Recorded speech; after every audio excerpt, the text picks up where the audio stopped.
Hello, shooters, loaders, and casters. Welcome to the Friday night live stream for the Georgia Shooting Connection. We're all glad you're here. We've got a house full. We're expecting surrender here in a little while. We got a few out there already in the side stream, in the side chat. We got our guest tonight. I want to welcome Mr. Mario out there already in the, and somebody got YouTube on and not muted. And we got the crazy Scotsman, and we have our regular members, Kyle and Chico Wise, my brothers that I can't do without. And we'll let Chico kick it off and tell y'all good Friday evening. Yes, everyone. Thanks for joining us for another Friday night Georgia Shooting Connection. I'm glad it's Friday. Just like, and I'll tell y'all what real quick.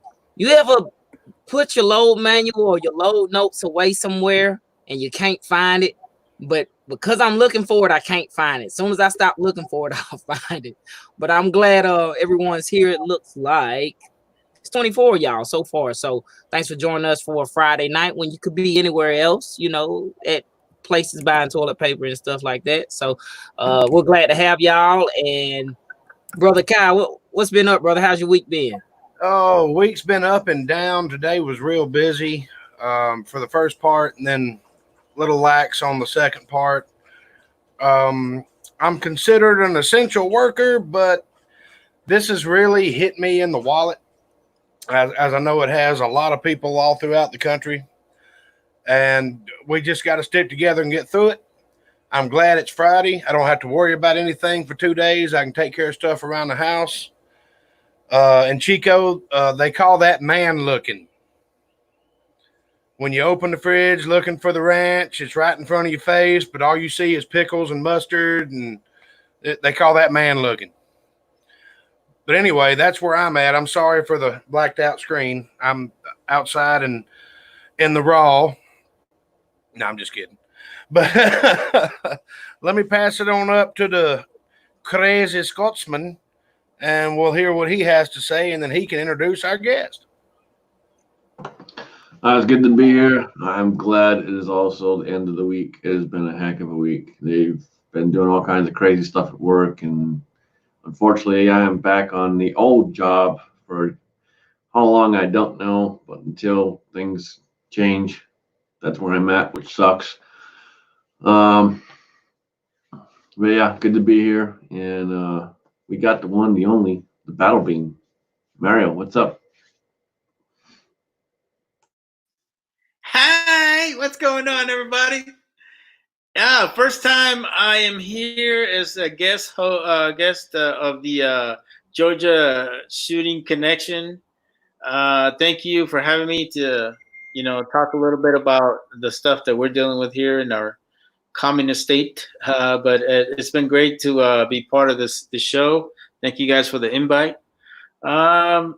Just glad this week is almost over, and I'm still working. I'm mostly working from home and just trying to stay sane without getting cabin fever. So that's pretty much all I got. Thank you, guys. Well, welcome everybody, and welcome to Mario. Welcome to Scotsman and Chico and Kyle. Man, it's good to be with y'all tonight. I know these are weird times. I'm telling you, we're going through a part of our life that I've never seen before, and here in Georgia, our governor allowed gyms and hair salons and stuff like that to reopen, and he's getting blasted by everybody, including the president. And he said on his news conference, quite frankly, he said, I don't, and I quote, I don't give a damn about politics right now. What I'm trying to do is get our people back to work so they can feed their hungry children. And you got to respect the man for that. But, he opens himself up. Hey, Willie Bullet Man. Willie's out there. So one of the reasons I wanted Mario to come on tonight, Mario has a lot of good questions about reloading, and I think he's kind of got casting on his mind, on his brain a little bit. And I thought he'd have some good questions for us as panel members and for you guys out in the side chat. We got Andy out there. Hey, Andy, Tex I Can, Andre, there's Kingpin, and Willie. And I know all of y'all are such a source of good knowledge that y'all can help us answer Mario's questions. You know, we'll all learn something, hopefully. So Mario's out into the reloading garage about now. Yeah. Mine. Okay. Yeah, I'm here in my my little dungeon. And like I tell you guys, I am thinking about casting, and the only reason why I've been thinking about it is just to be more self-sufficient. But at the same time, I'm also looking at the whether this is a good venture for me to get into. I understand that it's a good thing to be self-sufficient, but it's also more on the cost-effective part of it. Because I live in the communist state of California, as you guys know, sometimes lead is a little bit hard to find. You guys know Willie Bullet Man has to deal with that on a regular basis. So, you know, sometimes I'm just wondering if it's worth me investing in getting a pot and all the other dyes and all the stuff that I need to, and whether it's really cost effective or just, you know, stick to purchasing bullets or, you know, getting bullets from some of you guys out there. But that's kind of like my biggest concern is whether if it's a good, worthwhile investment for me. So I think it will be. You know, you can always buy lead, and it's still a fraction of the cost of what buying bullets will cost you. So OCD can't stay. Wish you could, brother. There's Andy. And this is the biggest lie on YouTube right here. Willie Bullet Man saying, not me, I'm an idiot. I don't know anything. Yeah, right, Willie. I ain't going for that. Willie, you can't be acting like Joe, bro. And you know what I'm talking about when I say that, because you and I have both been in the Army. You have a lot of knowledge, bro, and I soaked it up just like I soaked everybody's in the panel here. You know, and some of you guys been kind enough to send me stuff here and there, you know, and it's always been appreciated. You know, but my biggest thing is that because I trust your judgment and I trust what you guys always tell me, I always wanted to get your take on that stuff because, you know, I do see the aspect of being more self-sufficient, but I don't know if it's cost effective, and that's my biggest thing with the casting part. Well, we'll do some math here in a few minutes. I'm sure there's some guys that can help us out. Let me pull up the reloading calculator here, and I'll get with you in just a second. I got to open a new tab, and everybody knows I'm not very good at that. So please hold. Stand by. Yeah, I'll say that that's what I was doing. So Mario, and like most people know, so let's just say like a typical standard, normal or very popular round, which would be like 124 grain 9mm. So 1 pound, it should get you 56 bullets if you're casting 124 grain, give or take a little bit less because you're gonna have dross, the trash and stuff. But 1 pound of lead should get you 56 bullets. And if you were to do the math, comparing that to like buying 500 bullets from Acme, you're right there. But I was just on eBay and they've got 42 pounds of lead and it's already been cleaned. It's $95. That's like a little bit over $2, but that's the average price, about $2 to $2.50 for clean lead. Okay. So 10 pounds of that same bullet should get you 564 bullets. But you know, you're gonna find lead at other places locally. You're gonna find people selling it on like Craigslist, eBay, and even in California, I would assume. And plus, you're gonna have people sending you stuff. You know what I mean? Especially if you need some. Oh I yeah, I know. And I got you. You know, and I always appreciate people always sending me stuff. Like this past week, I got some stuff. I got some 38 special brass from Scotsman. You know, thanks, brother. You know, and I mean, if I know I need it, I can ask for it. But you know, sometimes it's not always. I'm one of those people. I don't like bugging people unless I have to. You know. I totally understand that, bro. And but you know, some things sometimes are a little bit hard to get, especially 38 special, because I only have one gun that I use for 38 special, and I enjoy shooting that. I mean, eventually I'll get another one, but for now, that's that one that I like to do. But I mean, majority of my pistols are all 9mm. I mean, to me, it's just it's simpler. You know, it's what I've been used to for so many years. You know, so that's what I use. You know, and I think a lot of people that are accustomed to a certain caliber, that's what they end up using. So, oh yeah, I want to get you guys' take on stuff. You know, I always appreciate everybody's point of view. I never shut it down. I just like to always hear other people's point of view on this stuff. oh yeah, and you know what I think gonna be the biggest decision factor is gonna be if it's available to you. For me, it was a no-brainer because Georgia is filled with lead. You know, we don't have the restrictions or the heavy restrictions like other states do. But sometimes, just like me, Kyle, and Jamie, man, we've been looking for kills. You know what I mean, off of a boat. And I don't know if they probably do have kills where you're at. I don't know how far the water is from you, but you'd be surprised. Define that, because I don't know what that is. A sailboat. A sailboat with a keel. The keels are normally made from lead. So like an old salvage boat or something like that. Oh. But lead is put in a lot of stuff, or it used to be put in a lot of stuff. You know, the plumbing and stuff used to be roof sheeting, X-ray exam rooms. You got battery terminal. It's a whole bunch of stuff, man. We can talk on that stuff for hours. You had a message, Chico. Willie had a request of you to speak to his wife. Oh, I didn't see that. I missed that. Hey, Mrs. Willie Bullet, man.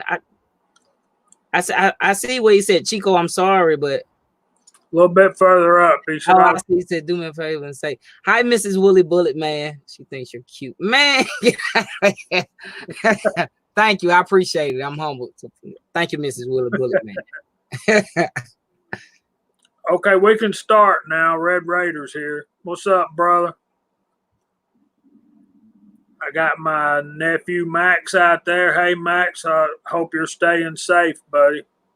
Yeah, the casting aspect, it looks interesting. I really like it. Now, did everybody pretty much start in a 420 pot, or did you guys just upgrade it? What you guys started with most of the time? I started with a Lyman Big Dipper, and it's basically a 10-pound.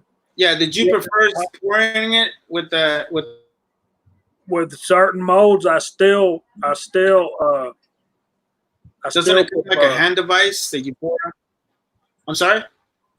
On some molds, I still prefer to use that ladle. So it's more accurate, correct? Well, if you got a particular mold that's having trouble filling out, I like to take and hold the mold and then kind of put the ladle right there and turn it over, and it kind of like just suctions that lead down in there. It works really well. For some molds, when you're having trouble filling them out, that's a good method to use. Okay. Yeah, because I was looking at that because it had like the little Lyman kit, and I thought it was a pretty good one. Scotsman, what about you, bud? How'd you start? I got the Lee 420 pot. I like it a lot. It works well. You just gotta remember as it gets lower, just to keep adjusting your pour rate.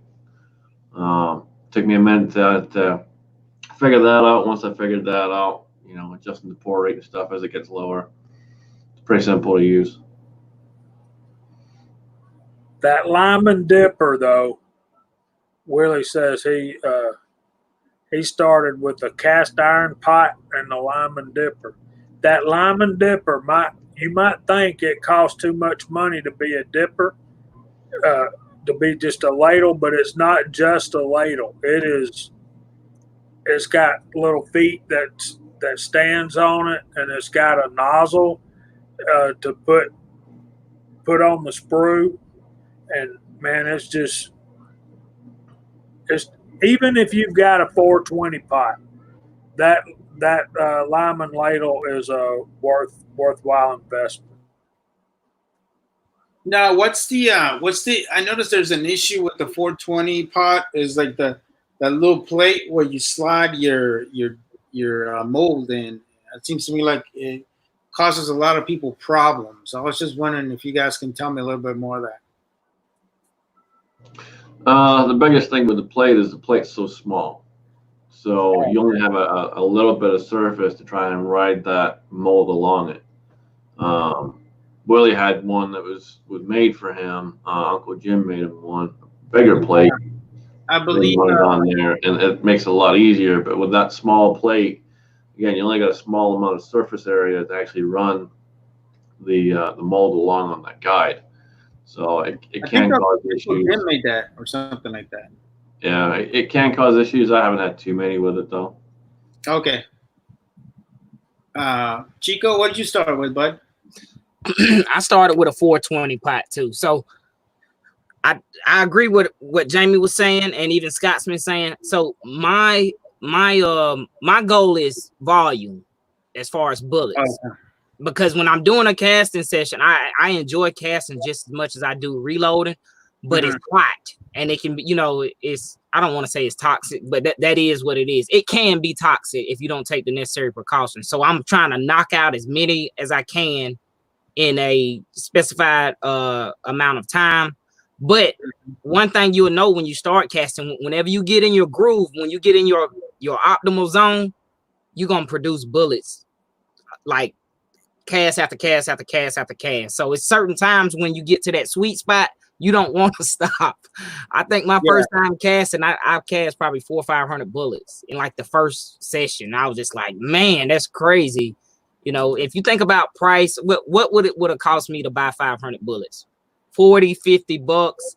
Now it may be a little higher depending on where you're buying them from. Supply and demand all plays a part in that. Not to mention everything that's going on is driving prices up, all kind of reloading stuff. Yeah. Yeah, I'm guilty of it. I just bought a bunch of lease stuff. Oh, that's good, brother. What'd you get? And I got 2 of the 4-hole turret press. I got that.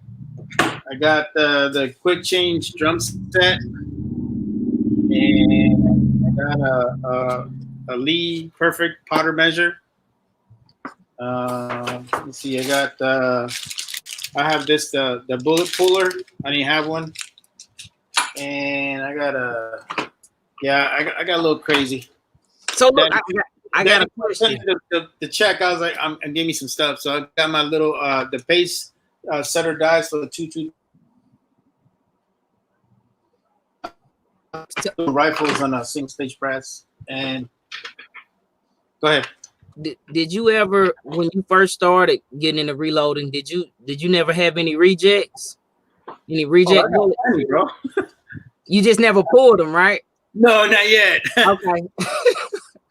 Not yet, man. I was buying stuff little by little, right? Gotcha. And I told my wife, look, hey, baby, we got a big check, and I was like, can I buy some stuff? And she's like, all right, cool. She gave me the ominous dominance. She's like, go buy some go stuff. ahead, you can do it.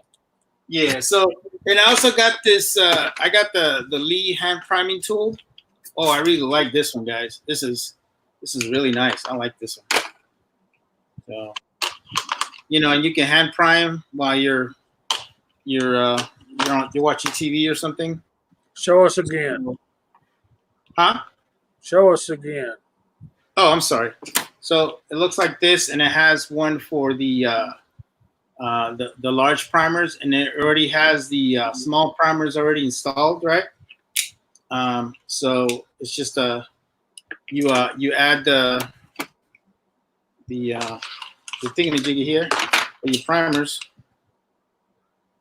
Let me put this in here, right? And then you put your shell holders that I purchased separately, and yeah, you just prime away, man. You know, and it's simple.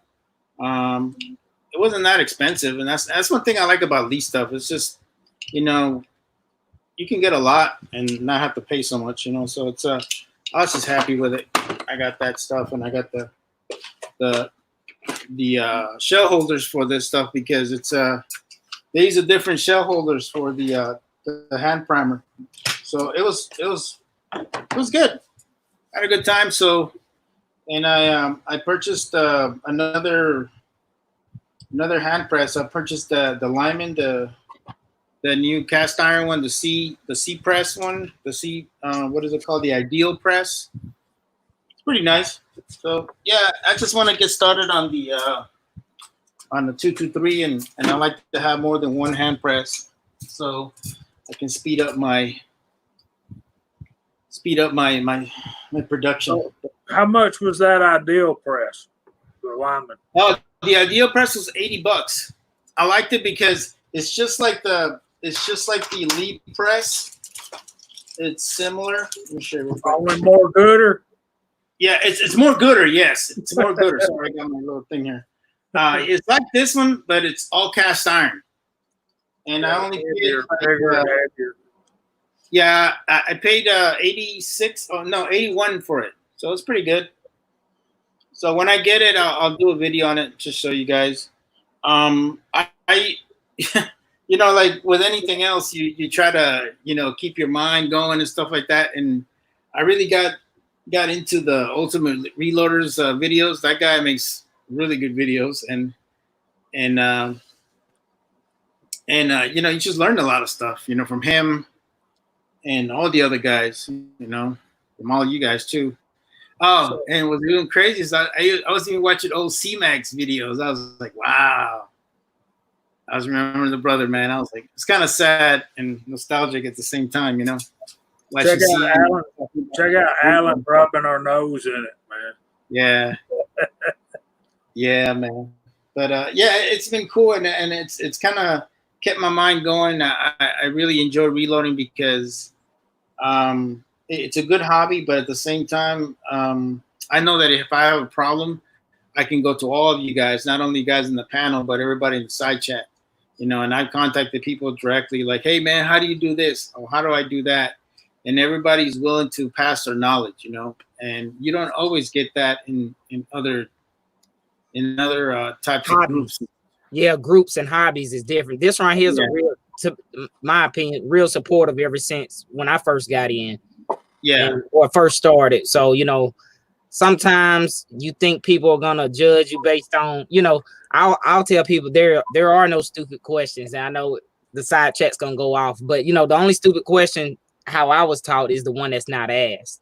So yeah, when you're dealing with stuff that may go pop or boom, you definitely, you know, if you have some reserves, you want to ask for help and stuff like that. And you know, you may get some people that tell you go, you know, pound sand, but if I don't think they're doing the hobby justice if they do. But I haven't noticed that from no member of this community. So no, everybody's willing to pound sand. What happened? I said, won't nobody on here tell you to pound sand. Oh yeah, that's for sure, brother. Nah, and that's what I like about it. Just, you know, God, you know, just good, positive feedback from everybody, and that's what encourages you to want to keep doing it, man. You know, like a perfect example for me is like you watch Jesse B. Like he started just like I did, but he's kind of like, you know, he's kind of taking it up to another level now. He's making his own bullets now, and you know, he's taking it a lot more than I have. I mean, I don't know. It all depends on people's schedule, you know. But for me, for a while, it was really hard. But now that you know, I've relinquished my responsibilities to somebody else, I have a little more time now. So Mario, I have to tell you, sir. yes, sir. Crap. I didn't want to tell you crap. But yeah, you're always more than welcome to call any of us, and we'll always give you good information. Or No, I know. And you guys have always been very good about, even and there's times where I I have like my bonehead forgetfulness that not everybody's on Pacific time, and I forget that most of you guys are on the East Coast, and I'm like, oh man, there's times I text Scotsman, I forget it's like 2 a.m. over there, but not texting no more. Yeah, I got a lot of friends out west, and that's why I have to turn my phone to do not disturb after 9 o'clock. Yeah, I know, and yeah, no, I got you. No, but like I tell you, it's been a positive. It's been a positive hobby because it's been able to learn from people. And, it's just this platform. Whether we like to kid around about it, it's a good platform because you learn so much from so many people. I learned so much from everybody. Everybody has their own way of doing things, And, I remember what I was going to try to tell you. Once you start casting your own bullets, there's a little bit of money involved, not much. It's really not. I would start with Lee stuff and go from there. Once you start casting your own bullets, man, there's going to be a fire lit up under you, and you're going to try to see how quick and how fast and how many bullets you can just have in a 5-gallon bucket sitting under your table. And I see Willie Bullet. Yeah, no, I got you. No, and one thing that I really like about it is just being self-sufficient, guys. As you guys know, we recently had this whole ammo background law, here in California got disbanded by the or abolished, or whatever you want to call it, by the federal judge. It's not going to go away. They're going to find one way or another to try to, Well, they're going to have 47 lawyers come together and figure out how it doesn't violate the Constitution. Oh, yeah. Well, I mean, to be honest with you, I think the only thing that really helped us is that it wasn't an effective tool. Only 16% got rejected out of all the people that went and purchased ammo. So it's not a legit. Yes, thank you, Judge Benitez. I said the wrong name on my video, so thank you, Tex. But yeah, never a good idea. I think every American citizen should be allowed every single thing that goes POW that they can afford and safely store. That would make a lot of people less offended. Well, and it strikes what really was mind blowing for me after this whole thing happened is that people were buying guns. People that never have purchased guns before, all of a sudden were buying guns, and the gun stores were like packed, and there was like, huge lines out the door. I couldn't believe it. I was going to go and buy some powder, and I saw the line, and I said, oh, never mind. I'll come back another day because it was crazy. Like I said last weekend, I thought it was amazingly funny that everybody out there on the left coast was so upset. What do you mean I can't buy a gun online and have it delivered to my house? That's what they've been telling me for 20 years. Yeah, exactly, man. And it's all lies, man. You just got to love what CNN likes to put out there, man. Oh, my God. They put out so many lies and make it seem like you can purchase an AR-15 with $160 or something like that. I'm like, I never got no AR-15 for $160, but it's just ridiculous. You can get your grenade launcher without a tax stamp as long as you go get it at a damn gun show. Yeah. And they'll give you a free case of grenades. Have some 30 millimeters. You have some 30 millimeters. Everybody gets some 30 millimeters. Yeah. No. Y'all know we generally don't talk about politics in here, but in times like this, how can you talk together for 2 hours and not get into politics at least a little bit with the way the world's going now? But Buzz got some good points. Yeah, you're right. And I apologize for that. I just thought that, it had to be said because in reality, the whole reason why I got into reloading is because I wanted to be self-sufficient. During this whole time with the ammo background check thing, I did not buy one box of ammo. Not one box. And I'm so proud of that. I'm so proud that I did not have to rely on a system that was broken, and we knew it was broken, and I became self-sufficient. I don't have the greatest of tools, but it worked. They're like craftsmen's, but you know what? It works. I know CB's out there. He knows what I'm talking about. One of the things I wanted to say while y'all were talking all about this stuff, the fact that a lot of liberals that were anti-guns are now gun owners, and they were shocked at the fact that they couldn't walk into a gun store and walk out with a gun in 5 minutes and so forth and so on. Yeah. Oh yeah. Yeah, but I really, that's what my biggest thing that I love about reloading is just being able to be self-sufficient, and it's kind of opened the eyes to a lot of my friends who are also gun owners here. I think a lot of people don't stop and think about it, but 1 in 7 gun owners in this country are Californian. There's a lot of guns in the state. People don't like talking about it because it's like, it's taboo over here. Nobody likes talking about it. You don't use your gun unless you have to use it, man. And that's just the way it is. Well, but the bad thing is there's a lot of guns in that state, but there's not a lot of legally owned registered guns in that state. Okay, one more thing I need to say. Mario was showing off his Lee hand primer. I'll give you 6 months, Mario, and you'll have one of these. Oh, the Frankfurt Ashland? I don't know, man. I like Lee stuff, man. It works. Oh, I love Lee stuff. One of the things I like, and not just me and not just all the guys out there, all of the reloading companies really love Lee and their products. And I'll tell you why. They get new people into the community, and then it expands their marketplace. Like there's a lot of you guys, except Chico. Tex, I highly recommend it, brother. That is a very good hand primer. Scotsman has one, but I highly recommend that.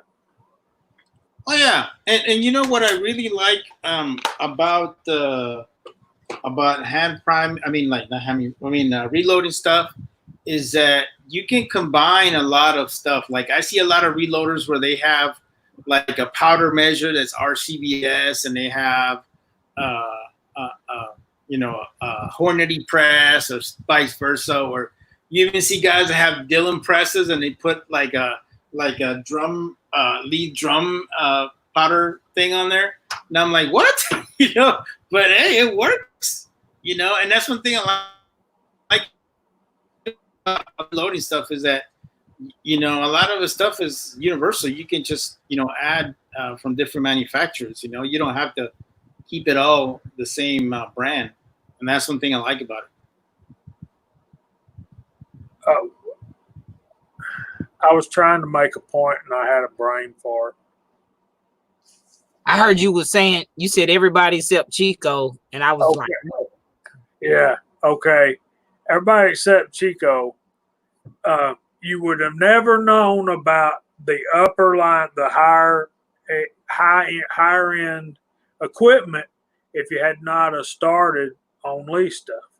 So if it wasn't for my Lee C press, my Lee Auto Breech Lock Pro, and my four-hole turret press, I'd probably never know anything about a RCBS or Hornady lock and load, or it's certainly not Dylan.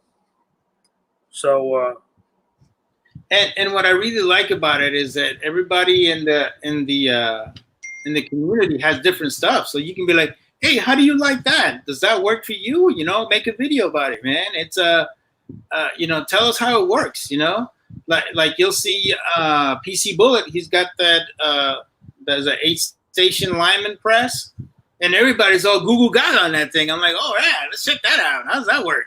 That little turret press he's got, the 8-station one or something like that.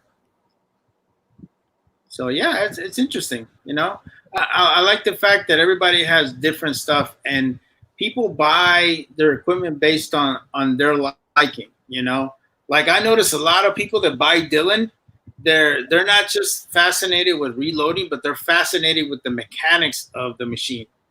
You know, because that's how I'm fascinated. I like when I look at Dylan, I'm like goo goo gaga, and then when I see Mark 7, you're like, oh my god. You know? Can I show y'all something funny? Yes, please. Yes, please. Okay. Don't you hate it when you text the wrong person? Angel should have been here like an hour ago, and where are we at? All right. Is everything okay, baby? Shit, wrong person. I'm good, sugar. Who is it? Ozark. I'm sorry. I just thought that. Oh, I'm going to call Ozark Sugar for now. And hey, Sugar. Hey, Shugs. good night, Signal Show. Signal. That's hard to say. Signal Soldier. Uh-oh. Get that chipmunk. Below. Stop. Jesse B, it's not always going to be like that, brother. I'm in the same place right now. Yeah, and I think you have to do your research, man. You know, the great thing about certain websites, they put a lot of good notes on there. You know, you got to read the notes just to make sure you're not buying stuff that's not going to work for you. And then, you know, in the long run, you're either thinking, hey, do I need to do the, you know, deal with the mess of having to return this thing, or buy the dies for it that fits it? So it's like, you know. Well, the great thing about that is, between all of us on the Reloaders Network, we've all bought dang near everything that's here, and we have our pros and cons over everything.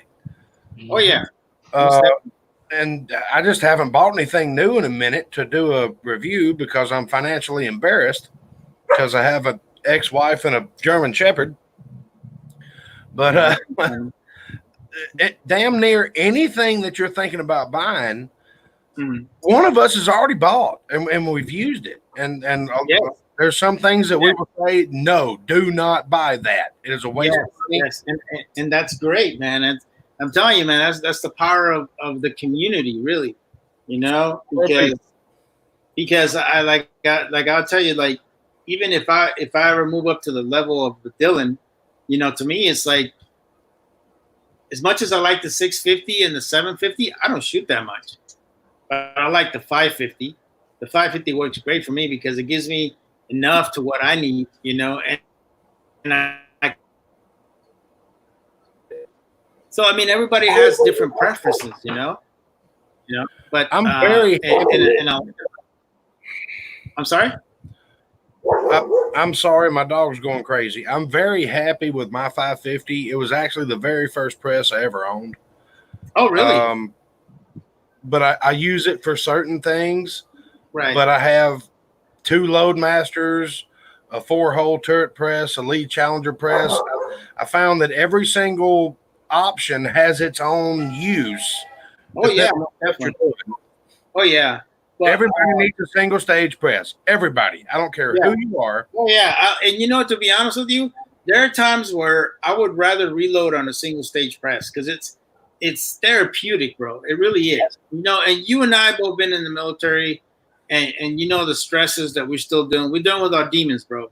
So when I get on a single stage press, it's like I forget about everything, and it's just like, yeah, you put your tunes on and you get to go, man. I'm telling you, man. That's the beauty of casting too, That's man. the way casting is too, Mario. That's the way. You get up there and you just sit, relax. Yeah, you just don't want to hear me singing. That's all. But other than that, I'm good to go.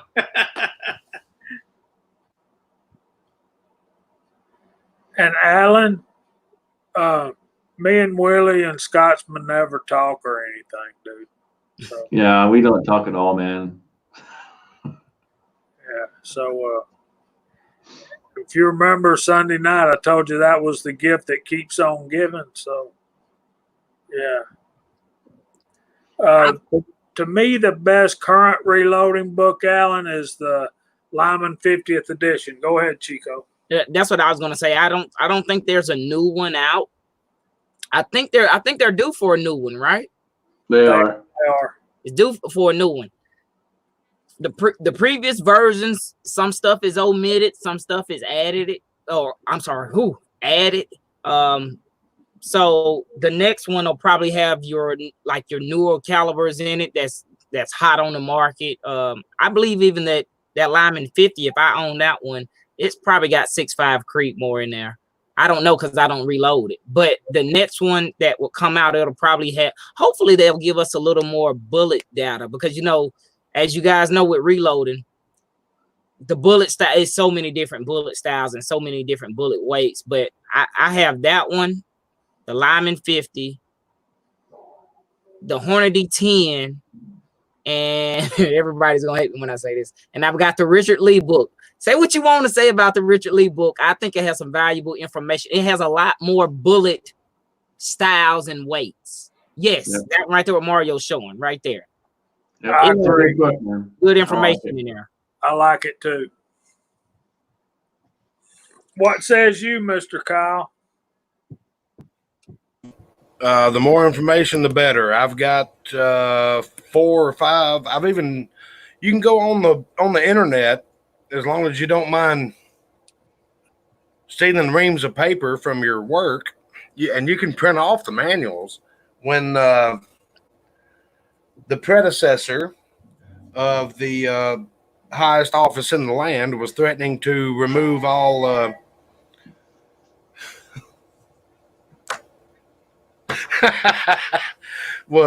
threatening to remove all reloading data from the internet, I went nuts. I actually went to Staples and bought 3 reams of paper and started printing off reloading manuals. They're on there.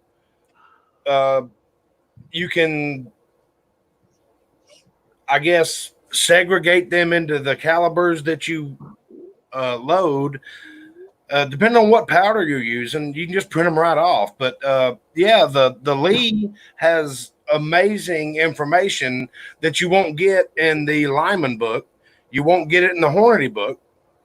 And the Hornady book has all kinds of information if you're reloading Hornady bullets that you won't get in anybody's book. I was having real trouble with a Hornady bullet, and then I bought the Hornady book, and I was like, oh, well, I'm loading it all wrong because all these other manuals are saying this, and Hornady's saying load it this way. And I started loading it that way, and I was dinging stuff at ranges I couldn't even think about with a 223. It was more gooder. It was much more gooder. Much more gooder. If you see, I don't really buy jacketed bullets anymore. I only buy one, and I like it. But I already know the gun. I know the load. I don't have to buy the Sierra bullet manual because I already know it. But as far as casting stuff goes, I've got 2 Lymans, the Lee book. I don't have the Lyman casting book, but I do have a friend of mine that does, so I can have him screenshot some stuff and send it to me if I have any questions. But you always need multiple forms of information. Always. While we got a a little break in the action right here. Chico, do that thing you do, brother. We're 45 minutes into this contraption and hadn't recognized our viewers. Gotcha. I can definitely help that out. Very first one says Kyle Luss, and I don't know. That's the furthest mine go back. So Kyle Luss on the panel with us. Chris 338, Andy 79, Z28, Kingpin, Tex I Can, Rawless is in here. Ozark Spirit. I said Kingpin, Blue Hiller 260, Vanessa Kitty, Jesse B Outdoors, Big E, Max Rampley, Crazy Scotsman is on the panel with us. Jerry 1911, Willie Bullet Man, and Mrs. Bullet Woman. Insight Freedom. We've got Max Bear, Fuzz T48, who says he does not like the Lee book. It works good as a fire starter, he said. Floyd Hicks, Red Raider Reloading, Treads out there, Allen B Pro, Six Shooter Texan, Squatch Reloading, Uncle Jim.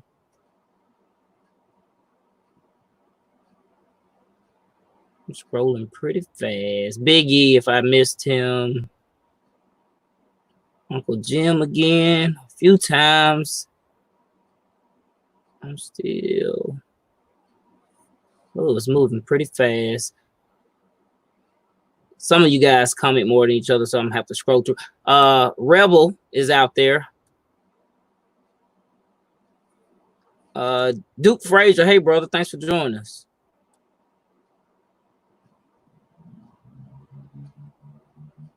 Let's see who else.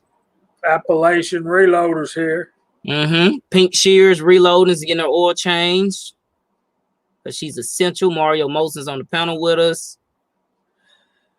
And that is, you know what? Let me do one more thing up here at the top and see if I can go through the participant list.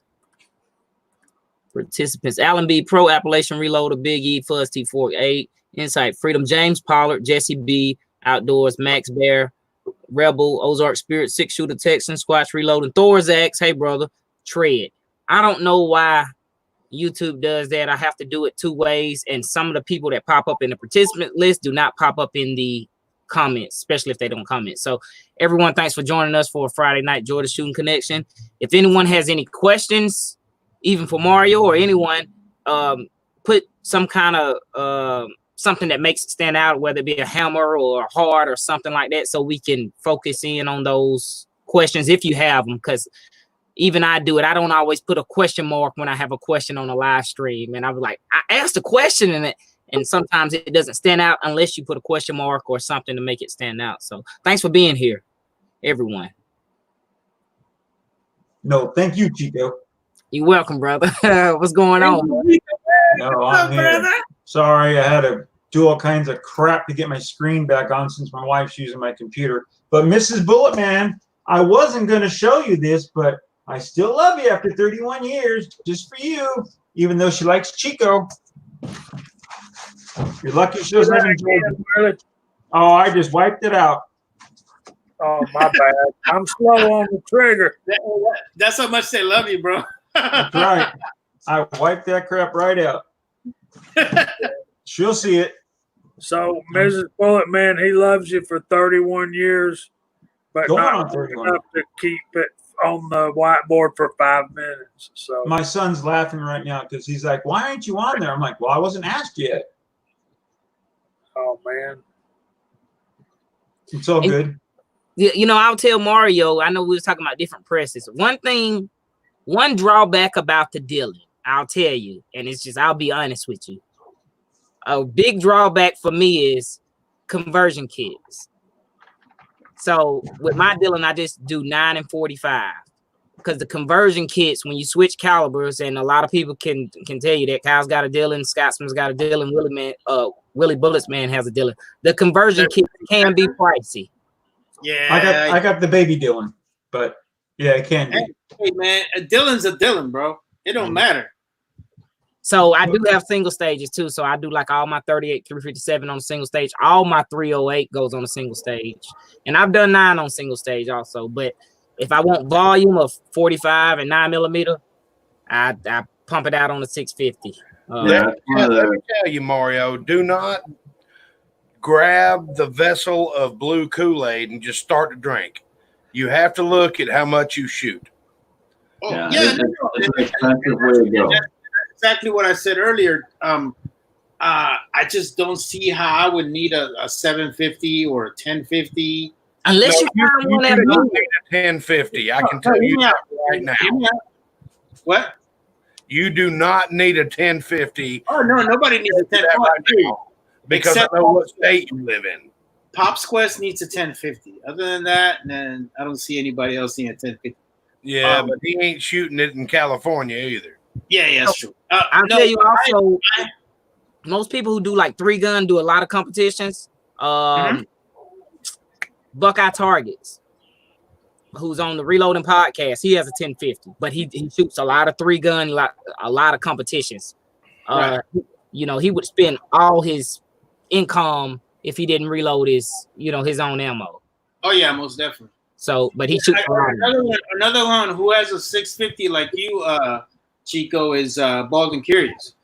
Yes, but he shoots a lot. I mean, he shoots at home, but still. No, but to me, I like the 1050. It's just, to me, it's more than enough for what I would need, because it's I can control the flow. You talking about? I know. Wait a minute. You said 1050. No, I'm sorry, 550. Sorry. Okay. No, I like the 550 because you can control the flow. You do what you got to do. It's still.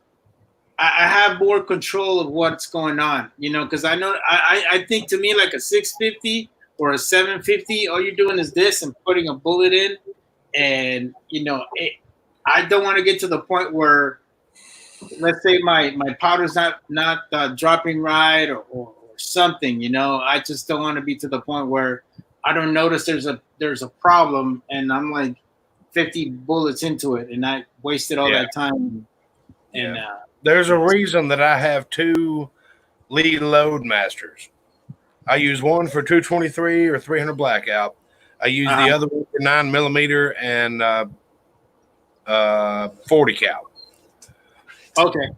Anything large rifle primer or large primer, I load on that. Would you stop? She'll be here in a minute. God, I'm sorry. The dog got a little wild and crazy. Yeah, you said you do your rifle in a hand press? No, I load my 30-06, 308, 270, anything large primer pretty much. I load on the 550. Okay. Everything else I do on other presses. Right. Because I'm not shooting. I kind of been talking to a lot of people that like the Dillon brand or they just like presses in general, and they say that the 550 it's a great machine because you can be very consistent with both rifle and pistol, and you don't have to change anything once you get it set up. I don't care what you do with those tool heads. It's exactly the same. I will give Dillon that. It is beautiful. If I'm going, because once I started casting my own 45 bullets, I was like, shit, now I got to reset everything. Just reset the seat and the crimp die, and it doesn't matter. You can go from 308, 270, 30-06. It's kind of yeah, that's cool right there, man. One thing I kind of talked about with because some of the reloading forums that you have on Facebook, I posted a picture of my Ford Turret press. And I asked, hey, how many of you guys have a Ford Turret? I mean, it seems to me like every member in that group had one. And they said that it doesn't matter what they have, they still go back to it. And I'm like, wow, really? And they like it because it's just a simple operating machine. And that's what I liked about it. Yeah, I never see getting rid of mine. I'll always use it for something. But this right here, JCM 45, I would have thought the opposite. I would have thought the round nose would chamber better than the semi-wide cutters, but I'm not a 44 Magnum guy, so. My 44's semi-wide cutters chamber just fine. I haven't done any around those, but I could see potential problems with it. I don't know. But the semi-wide cutters chamber just fine. Yeah, it's different. You think the round nose would chamber just easy pie, you know, and the semi-wide cutters might give a little hiccup. Mm-hmm. Dave's gonna save me a pan. I'll be over as soon as this is over with. I know, yum. See you, buddy. Yeah, I don't think I'll get rid of my 4-hole Lee press. No. I start off with a single stage press Lee, and then I had a different Lee single stage that I shipped to you, Mario. And then I got the rock chucker, and I'll never get rid of that ever. Yeah, there you go. And now the 4-hole, I got too many presses. Oh, you can never have too many presses, but I guess my wife thinks I can. You throw up Edward's question, Jamie? See Edward's question? So, yes, you can manually load it. It's going to take you longer.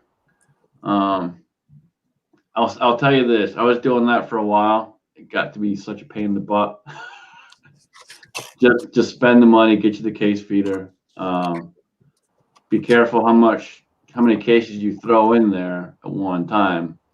You don't want to overload it. One thing I did notice that they don't say in the manual is how many cases you can throw in there.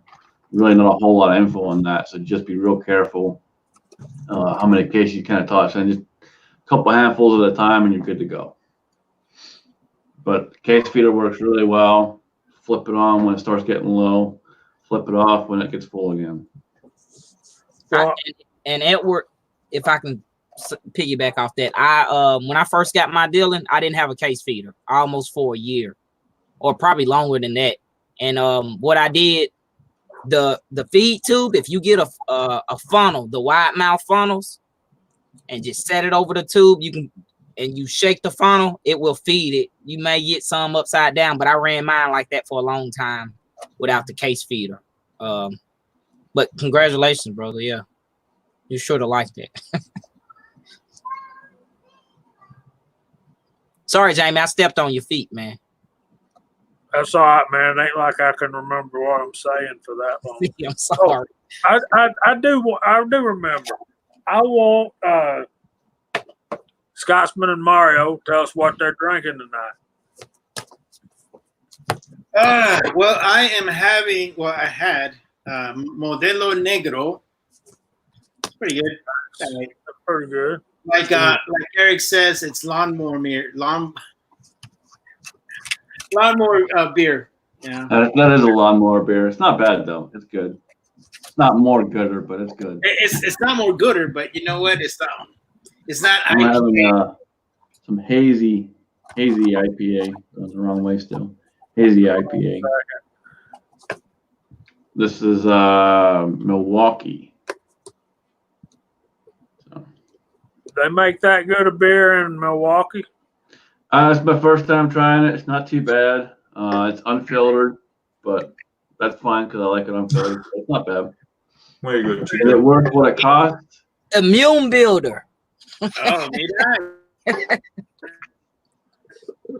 Immune builder, dude. Are you gonna start becoming a vegetarian too? Nah, man, I like steak too much, brother. Boy, eating steaks, man. He can throw down some groceries. Oh yeah? Yeah, man. He's got to have a tapeworm 5 feet long. I mean, probably longer than that. Chico can order. We'll be sitting at a restaurant. Chico can order, and I'll gain 5 pounds. Are you serious? You know, he stays the same way, man. He's got like a metabolism, like crazy metabolism and stuff, man. It'll hit him soon, man. It'll hit him soon. And Yeah. this was the second part of my me and my son. We had firehouse subs tonight. I always get like a smoothie on top of my meal because of the calories, because my metabolism's crazy. So, yeah, this is probably 700 calories. So yeah, it's expensive to keep me fueled. Let's see. JCM says, I read that the carrier in the older 1894s had a flaw design. Later carriers were designed to solve jamming problems. I guess he said he's gonna buy a new carrier. Have you tried to seat those bullets a little shorter or even a little longer? I heard that you were talking about the round nose. Yeah, man. One of my favorite movie scenes is where Cheech Marin is ordering at a Mexican restaurant, and he goes through all this stuff, you know, ranchos, avaros, burrito, frijoles, rice, all this stuff. Then at the end, he says, 2 Dos Equis and a shot of tequila. I'm like, yeah, man, order it, dude. No. Yeah, the best thing I've ever heard is Eric Bomey talking about going to a Mexican restaurant in Minnesota called Guadalajara's. It is the funniest freaking thing I've ever heard. But it's so true. But one of these days, whenever you have him in here or whenever you see him out there doing a live stream, ask him about that story because it's hilarious. Hey, Kingpin, thanks for showing up, brother. I want to answer his question. It was early in the chat. He asked me when I'm casting. I believe I read it. He was saying when I cut off the sprue, do I re-clean that lead? And what I do, I set it to the side. I try to dump all my sprues back in the pot at the same time, and then I'll flux the lead. Because if you throw the sprues back up there, they have a tendency to have oxidation, contamination in it and stuff like that. But I've done it both ways. So thanks for showing up, brother. I'm sorry I missed that question earlier. Yeah, I'm the exact opposite. I just throw it in because everything's going to be on top of the lead no matter what. As long as you keep, when it goes down, add a little lead. If there's any contaminants, it's on top. But just make sure you stir your pot all the time. Yeah, I stir constantly. So do I. I got a question. So when you guys are doing your casting, I know I've seen Willie Bulletman set up. He's got like a little was it like a cover patio kind of area or something like that? Yeah, I have a little patio in the back of the house. Right. I mean, is that how most everybody does it? I seen somebody do it inside their garage, and I'm like, I don't think that's very good idea. But I'm just wanted to get you guys' take on that. I've done it in my garage before, but what people don't see on camera is I'll have a fan in the back, normally behind the camera, somewhere where you can't see it or something. But when I'm doing it in the garage, I'm doing it by the door too. So it's blowing out the door. Or I have another door open, the big garage door. So ventilation is key. You can't sit there and suck in that. And then I've also been told that at the range the heat range that we're casting our bullets, typically 850, 900 degrees and lower, I kind of like to hover right there around 750 to 800s where I like to cast if my molds are hot enough to take it. But I've been told that the lead won't vaporize. Any fumes that you're getting off the lead is probably the flux and stuff like that you've got in the lead, that you're not going to be breathing lead fumes at less than 1,000 degrees. I still get my blood checked twice a year for lead, just to make sure. But I'm on an outdoor patio. Every once in a while, if it's hot, I'll run a fan. But I have dual doors that open up to the backyard, so I'll open both those up for cross ventilation, and I'll cast all day out there. Water drop, no problems. You know. just be prepared. You know, I say safety first. I don't care what anyone else. I've casted in shorts, no shoes, no nothing. I got a burn on my leg from it. You know, you never know that lead ingot you're getting could have trapped moisture in it. So I wear a face shield half the time, and I wear an apron. So if it splashes, it gets on the apron. And make sure, if anything, if you wear a shirt, wear cotton, because it's not going to stick to you. You can peel it off real fast. You know, if you have polyester, it'll stick and burn your skin real bad. So what's the minimal equipment that I would need in order for me to get started? I know I need a pot and I need a mold, but what else do I need? A mold, pair of gloves, safety glasses, and lead, and a hammer, a mallet, some type of mallet. You know, the guys use this little lint roller mallet. I went to Harbor Freight and I had the hammer. It's a body shop hammer. The head of it is plastic, so it doesn't hurt the mold. So, okay. But you can buy that little lint roller. Jamie, you have that, don't you? I know Uncle Jim does. No, I just use a piece of hickory. There you go. That'll work. Yeah, or a piece of wood. When I first started, I just used a piece of wood, like you're saying, Jamie. Just knock it with wood, but I wanted to be like the cool kids. And when I first started, I just used the back end of the hammer, so I wasn't hurting the mold. But you can use, like Mario's got that one there. Like I got a gunsmith hammer too that has those on there, so I can use that as well. Yeah, that'll work perfect, Mario. Yeah. Cool. Harbor Freight, $5. Yeah, I think mine was like $13 at Harbor Freight, the one I bought. No, you know what? I've had this Craftsman hammer for about 15 years. It's great. There you go. And it works. I always like to learn, try to ask questions. I mean, I used to go out in shorts and a white T-shirt all the time casting. Once I had one ingot explode on me, then I started wearing aprons and a mask, face shield, and everything else. Yeah. I mean, it literally shot out of my pot 4 feet in the air and probably 3 feet circle. It was everywhere when it exploded. Is that because it had water in the ingot had water trapped in it somehow? Either someone made an ingot who sent it to me and water quenched it right away and trapped a pocket of water in it. You can get water on your pot and it won't explode. It'll sizzle. Once it gets under the lead, the vapor has to go somewhere and it goes up and out towards you. Oh, wow. That's scary. So if your screw falls off and it falls in the water, I'll put it on my plate and I'll just put a bunch of screws on it to dry it off. The heatness from the screw will vaporize the water on it. There you go. Yeah, $8. Lint roller. Hey, Uncle Jim. Hello. Yeah, like a leather hammer or something. I have that somewhere around here. That's my impression of Uncle Jim. Hello, it's Uncle Jim. Yes, I'm here again. Yeah, and Mr. Pollard, that is zinc I sent you in that pot. That pot, you just plug it into the wall and let it run. It'll heat up, melt that zinc, and you can ladle pour all day long. Just keep adding zinc to it. Yeah, that's cool. Yeah, Andy79Z28 sent me that. It's like Jamie said, he started ladle pouring his little cast iron ingot and it warmed up and it melted the zinc. So now I have the Seiko pot, and thanks to Andy again.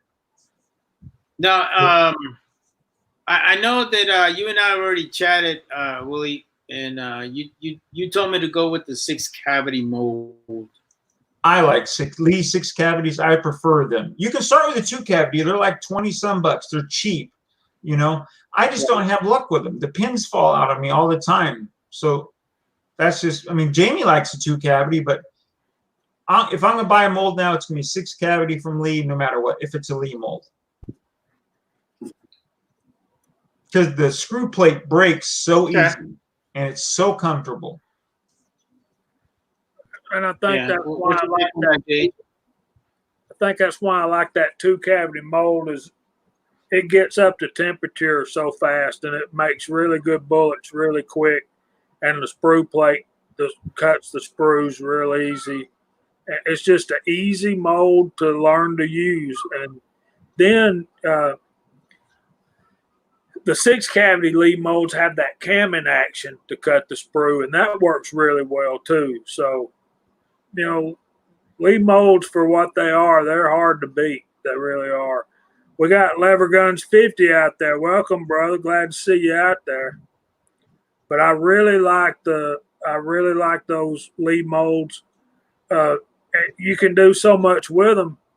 You make them bullets. If you don't like them, you spent $21, $22, and then you can turn around and buy if you like it, then you turn around and get the 6-cavity mold, and you really make a lot of bullets really quick. And then you'll be more gooder.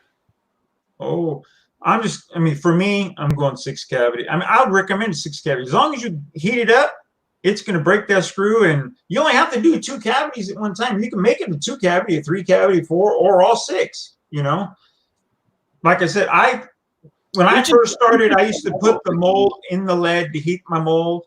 Now I just use a hot plate. I heat my mold up with a hot plate, and usually the first or second bullets I drop are perfect. No wrinkles, no nothing. You are just a rebel is what you are, Willie. I'm just trying to spread the wealth, baby. That's all good, man. Let's see how long this little ammo ban for California is going to be going. I give it a week max, and somebody's going to stop it. Okay, I gotta do a unboxing here. So there's your question, Mario. Well, yeah, obviously, I definitely would like the powder coat. What is that? What are you showing me? Picked up 2,000 bullets to start loading 223. So I got everything I need now to do 223. Man, they just came in today. Those are good bullets too. I've got some of them. Yeah, I got them at you gotta say a pretty damn good price. So if y'all remember last week, I gave a link out to North Georgia Reloading, and that is pretty much their house brand. When you buy their bullets and their bags, that's what you're buying is the Arms Corps.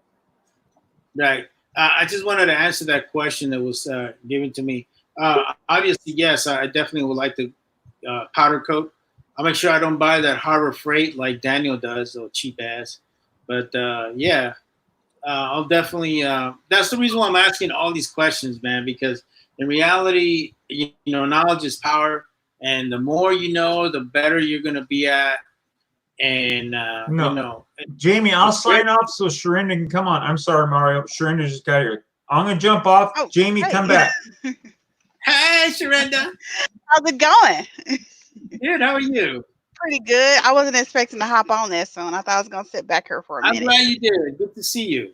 Good to see you too. And I feel like I missed a whole bunch of good stuff thanks to driving. Oh yeah. Well, we're here. We're not going anywhere. Yeah, but to answer that question, yeah, I definitely like to get into the whole powder coating thing. But to me, knowledge is power, and the more questions I ask, the less mistakes I'll make at the end. You guys have no idea how many questions I ask a lot of friends of the guys here in the panel, especially Eagle Eye and Scotsman. I must have bugged those guys a lot when I first started, but it's part of the thing how you start. And but it's great. It's part of the game anytime, man. Middle of the week there, I was having some issues, and you have a brain fart, and you're going, what am I doing? And then you get a bunch of people together, and you text and go, hey, why am I such an idiot? No, and it's all good, man. But my thing is that when I have a question, I can always reach out to a lot of the guys in the panel and guys in the side chat, and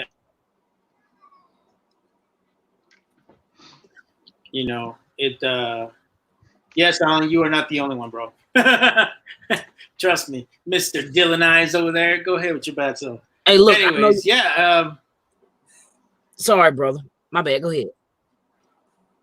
Oh no, yeah. Just I want to make sure I ask all the questions because it was like that was like when I came up with the decision of buying the turret press, because that's when I decided that You know, because the first one to tell me about it was JH. He told me about it. We're doing one of these shows, you know, and also Willie was also requesting, and then Willie sent me the single stage press, and away I went.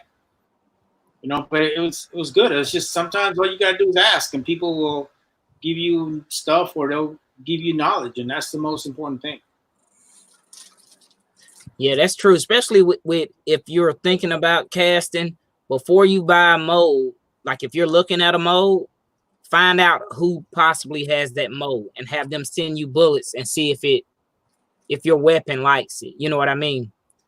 So that's one way. But I was going to give anybody some advice about powder coat. And this is only strictly through Eastwood. This is what I found. I've got a lot of questions. People ask me, well, what Eastwood powder works? And a lot of people know what works, but I'm going to tell you a easy way to find out. Go to Eastwood site, go to their powder coats. When you're on, say, Ford Light Blue, click on reviews or reviews. A lot of people will take pictures of whatever they powder coated, but there's a lot of guys taking pictures of their bullets that they powder coated. And I've seen it for Ford Light Blue, Ford Dark Blue. I've seen it for some raspberry, some yellow. So my next Eastwood powder, I'm going to step out on a different powder, hopefully that no one has, in our community, and I'm gonna pick out some of those different colors that people haven't tried, so to speak. You know what I mean? But if you go to the reviews, you'll find people loading those pictures up. What you got there, Mario? Yeah, I think this was you or JH sent me this bullet. This is a green Lee bullet, and it's 124. And I can tell you that my gun loves this. It loves this bullet, man. So it's like, that's why I want to get that mold for it, because it works. I mean, all my guns shoot really well with that bullet, and it's easy to reload. You know, I'm not used to the others. I tried some of the other ones with the square head, or whatever you want to call that thing, the flat head, whatever. The truncated cone, yeah. Yeah. So these were great, man, and I still got them, you know. I reload those more like my load data stuff, you know. But yeah, I still got them, and I only use those for when I'm trying different loads and stuff. And this is called Eastwood powder. Yeah, Eastwood.com, and you just go to their powders. They're paint supply, body shop. Yeah, kind of like mechanical. Okay. So JCM 45, my mom used to tell me that when you start spilling them, you've had too many. Just saying. So while I got the floor, let me do a quick unboxing right here. I got to show y'all some stuff. I got this big old honking box from my brother that was just on here. I get to the house this afternoon. I got this big old thing, and it's heavy. So I should probably blow it up, shouldn't I? Mm-hmm. Blow it up so y'all can see. If I can, don't generally do this, but I got a bag of semi-wide cutters, 38s. They're that purple color, Sharonda. You know I love me some colors. Hey, look at that. Now that is a pretty purple. It is. Yes, it is. And then he sent me another bag full. Prince would be proud. Those are the silhouette bullets. I think Thorzak's got those started. Are those coated? No, these are as cast, and you see that one, I've got the gas check on it. Okay. And then after I get the gas checks on them, I'll go back and powder coat them. And the reason I've learned to do that is because the gas check goes on a lot easier before you got that added thickness of the powder coat on there. And he sent me a Lee Bulge Buster. Willie, I need to know what caliber this is for. I think it's for 40 Smith & Wesson or 10 millimeter, but I really need to know for sure. So if you let me know, he gave me a couple of handfuls of 38 special brass. These are all nickel plated brass. That's the reason he sent those to me. He knows I like the nickel. He sent me some 45 ACP brass.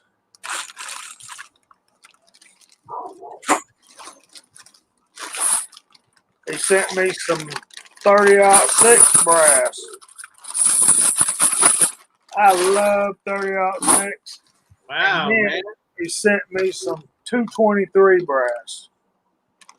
And I want to tell y'all this about Willie. I love Willie. He's got a heart of gold. He's such a giving individual, but he really shouldn't spend his money on sending me stuff. But I'm glad that he did. And all of this brass has already been deprimed. It hadn't been cleaned and it hadn't been processed, but it's all been deprimed. So, Mario, I think that bullet that you showed, I don't think Chico has a green powder coat like that. I could be wrong, but I think I sent those. Oh, there you go. Well, it was you then. I know, because you were asking me about those bullets, and I told you I shot some of them, but I kept some of them because I use those for, like, testing my my loads and stuff. And I really like that bullet. I think of the Lee bullets, that's probably one of the better 9mm that you can get. I really like that 124 round nose. That's a 2R. So, Willie, if you're out there, thank you so much for the package, brother. I owe you, and I'll hit you back.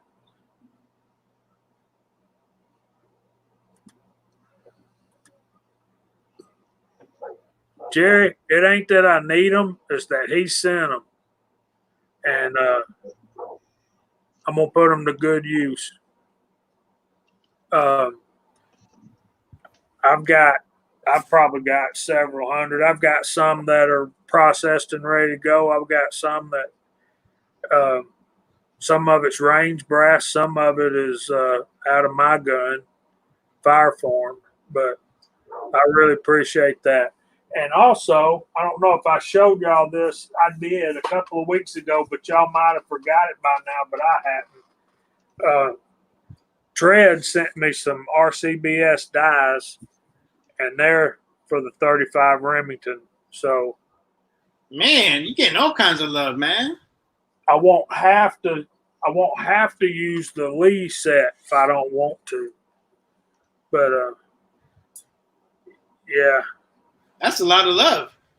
It is, man. I'm blessed beyond reason. Yeah. Blessed beyond measure, as the Bible says.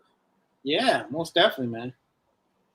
Sharenda, what type of gun is that, the one you have behind you? I got the 550C. See, that's what I want. That was my first. I enjoy it. I still need a single stage, but when I decided to go ahead and start reloading, I went with this one half because it's in the middle. Right, and I like it because you kind of can control the flow. You're right.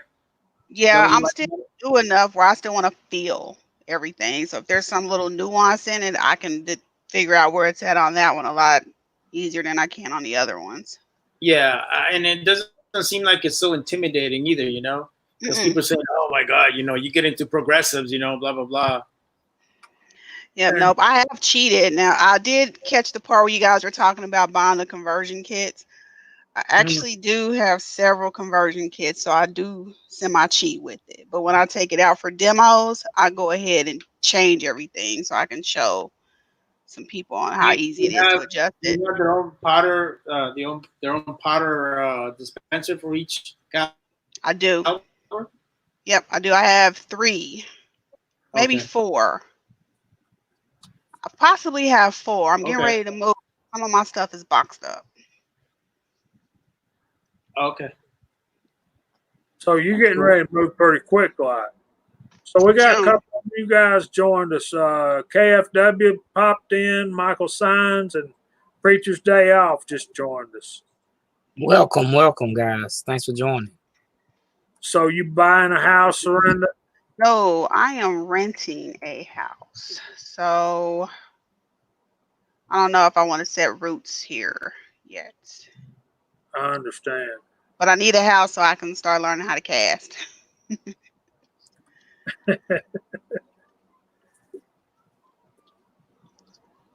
You'll like it. You probably will like it, I think.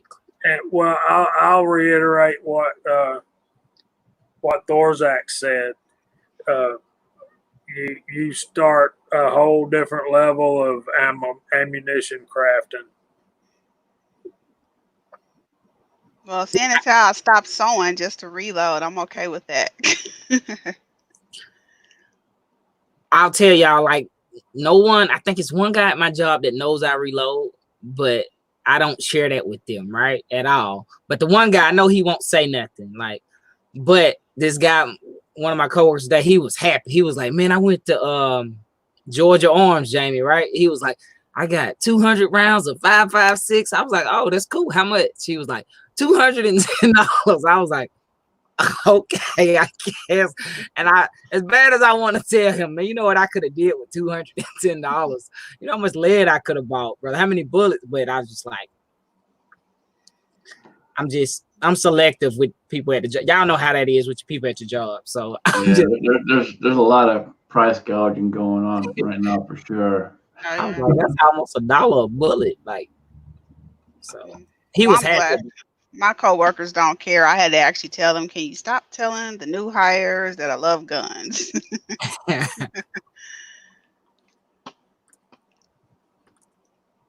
actually got 3 ladies that as soon as our social distancing restrictions are up, I'm actually going to show them how to reload too. So they're excited. I don't understand why that's such a big taboo topic for women. Reloading? Yeah, I don't know. I'm just asking. Not in my little circle. Yeah, but I noticed that for some women, especially when you live in liberal states like I do, it's like it's very taboo if you like weapons, firearms, stuff like that. Just kind of weird, Well, me, I'm still I've only been shooting for maybe about 4 years, so I'm still kind of coming out. Oh, no, that's great. And with work and stuff, it's like I don't care if people know in certain circles, but at work, you never know how weird people are gonna be. That's very true, and then sometimes they wanna hold you against because you have a certain hobby. That's pretty sad. Yeah, and then you find out that some of the people that you thought were like the worst, you find out they're actually pretty cool when they invite you to go out to a still shoot. Yeah, there you go. That's always cool. So you ever think about are you doing competitive shooting yet or no? I haven't because this winter it was just too cold to go, but I started late spring. I used to go every Tuesday, and then now I'm gonna go probably when this is over with, maybe every Saturday or Sunday. Okay. What pistol are you using? So my favorite is my full size SIG P320. Okay. And it's my favorite because I want it. that's the best kind of favorite. Man, it was a blessing. I was trying to do competition shoot with a Glock 26. Shut up, Scotsman. Yeah. And then I won that SIG, and I was like, holy smoly. So that's been my favorite, my baby ever since. Just wait till you put a CZ in your hands and shoot that. You'll change your whole world. Yeah, I haven't let it in my hand because it's not in my budget. I don't want to love it. Yeah, CZ gets expensive, man. I'm telling you. So KFW asked us if we're still able to get powder and primers. Honestly, I've been able to find some stuff at my local gun store, but only because they bought out another store and had all of that new old stock that was in that store. But me and Chico got us some small rifle primers, didn't we, Chico? Tula, and I haven't used. I had small pistol I bought, I think last year at a gun show, and they were Tula, and the price is what sold me. It was like $22 or something, and yeah, Jamie had one of his local stores had some Tula. What was those? Small rifle? Yeah, small rifle. Yeah. So Yeah. he picked up a box for me. For me, it doesn't really benefit me to order stuff online. Well, Yes, you know, true. The hazmat fee is you're gonna pay out the. Yeah. It's ridiculous. So to me, is I just buy local. I go to the gun store and buy it. But I noticed that there is primers, but the hardest thing to find right now is powder. I noticed powder is being very hard to find. It got to a point that I almost didn't found any powders for 223, and they had some in the back. They had some IMR 4166, and talked to a couple of the buddies that work there, and they were like, "Yeah, man, I use this all the time." And so everybody seems to me like they like that powder, so we'll give that one a shot. Squatch, I'm sorry, buddy. I think you need to file a civil suit against that person because of he offended you, man. I'd be offended if I had chapstick thrown at me too. No, that's right. With all the stuff that's going on. Yeah. People are idiots, man. You know what? I think we talked about that before as gun owners. We like to the highest, we have to show the most calmness and de-escalation tactics always. I'm telling you. And we all run into those buttholes or jerks, you know what I mean, that do stupid stuff, and it's like, man, you don't know, you lucky I got somebody depending on me at home, you know what I mean? We call ourselves the grown-ups at the table. That's what I call ourselves. Yeah. That goes for Anthony too. You just in general, whenever you're out and you're talking about them, you know, or someone asks you questions about them, keep that mindset. You know, keep it on that level, and be informative, and just kind of watch what they're asking, and you know how you say what you're saying to get the point across. Right. I got people at work asking me all the time because my boss let it slip that, you know, I'm in the guns, and so I got people asking me questions all the time. You gotta kind of judge that person, and I hate judging people, but you kind of gotta judge them a little bit when they start asking questions as to how they're asking before you start giving the information. Definitely. Yeah. Definitely agree. Oh yeah, you're so right on that one. Yeah, I had this lady who got offended, and I know I shouldn't have wore it, but you know, my thing is sometimes I wear shirts that are kind of controversial, you want to say. I have this shirt where there's a picture of a grenade, and it has a hand, and it says "I pull out," and this lady thought I was she got offended by it, and I'm like, it's what I did. What do you want me to do? You know, it's what I did 3 quarters in Iraq. You can't be offended by that. But you know, my thing is just the way they took it is the wrong way. You know, I don't know. I tell people, like, look, man, it is what it is. If you're gonna get offended by everything I do, then don't be around me. The way I say it, man. You know, you don't have to like me to work with me. But you know, everybody's different. Yeah, that's what you should have done, Mario. You should have took your shirt off and turned it inside out, put it back on, and then say, "You feel better?" Mm-hmm. No, man, I have a tendency of kind of, I know I do it, and I know a lot of my friends do it. We push the envelope. Like, you guys see Matt Best and all those guys, I swear to God, those guys are just like my soldiers. We are just like that. We don't care. You tell us something that we take it to another level. But, you know, it is what it is. Sometimes some people are just not going to get it.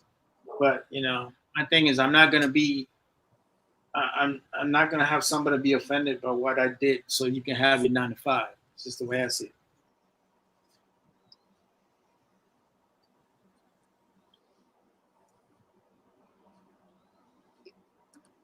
So Chico, you want to run down the side chat again? Sure, I'll do it. Let me go back up here to the top. Actually, what I'll do, I'm gonna go to my participants list first. And guess how many? It says one participant, Georgia Shooting Connection. That is it.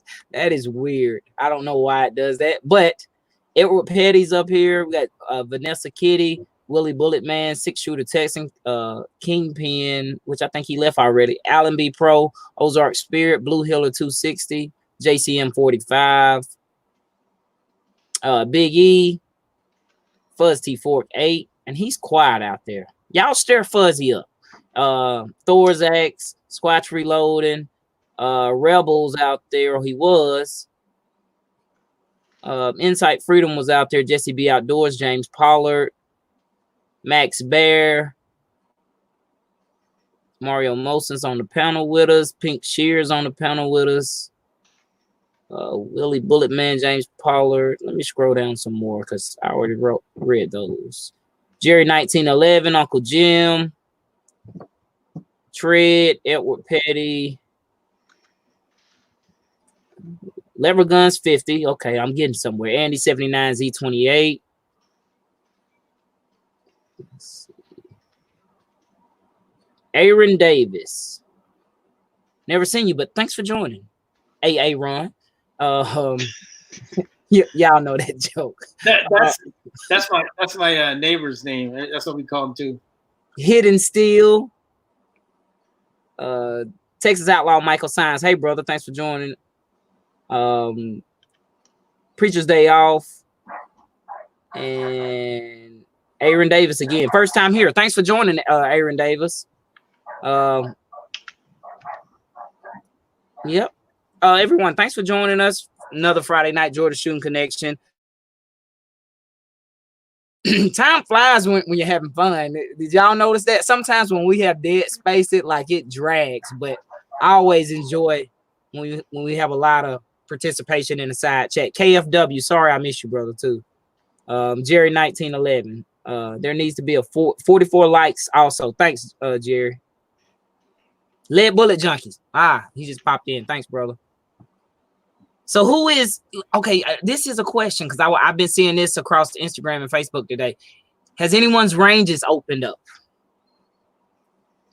No, no ranges are open up. Nothing yet, man. We're supposed to, according to our governor, our wonderful governor, is treacherous. You know, we wouldn't go there. Supposed to start opening stuff up back on May 1st. So we will see what happens. They're talking of doing it in phases, so I'm not sure exactly what's what there. They haven't put any information out as yet. Eagle Eye Shooting, hey brother, he said mine's 24/7. Same thing with 6-shooter Texan. He said his never closed. They just gotta rub it in. Jesse B. Braggers. Jim, I hate you. Lever Guns got his own range. So. Hopefully I'll get out to Daniels and get to shoot, man, here pretty soon. Daniel was here earlier, and that's another thing. Y'all know Daniel started casting. Yeah, so I gotta get out there hopefully soon. His wife's been kind of freaking out with all the BS going on, so that's why I haven't been down there. But hopefully I can get down there soon. I mentioned the shoot, man. I need to shoot.